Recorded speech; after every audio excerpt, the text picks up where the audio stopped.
कांग्रेस मुक्त अभियान कांग्रेस के भीतर से भी जारी है। कांग्रेस के वरिष्ठ और असंतुष्ट माने जाने वाले मनीष तिवारी ने मनमोहन सिंह सरकार को ही निशाने पर ले लिया है।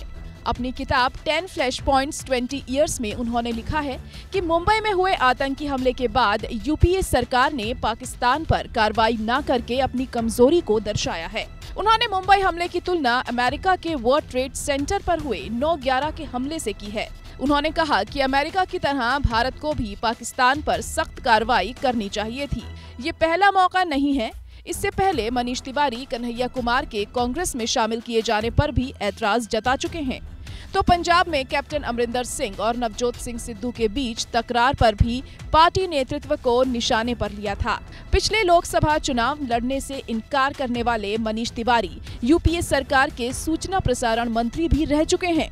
वहीं मणिशंकर अय्यर तो विवादों के जन्मदाता माने जाते हैं।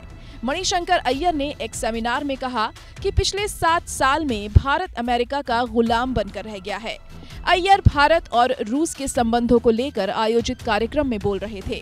उन्होंने ये भी कहा कि रूस से भारत के गहरे रिश्ते थे, लेकिन ये रिश्ते कमजोर पड़ गए हैं। अय्यर ने दिल्ली की अकबर रोड का नाम बदले जाने पर भी ऐतराज जताया था। मणिशंकर अय्यर ने नरेंद्र मोदी को चाय वाला कहकर चुनाव का माहौल बदल दिया था और मोदी देश के प्रधानमंत्री बने।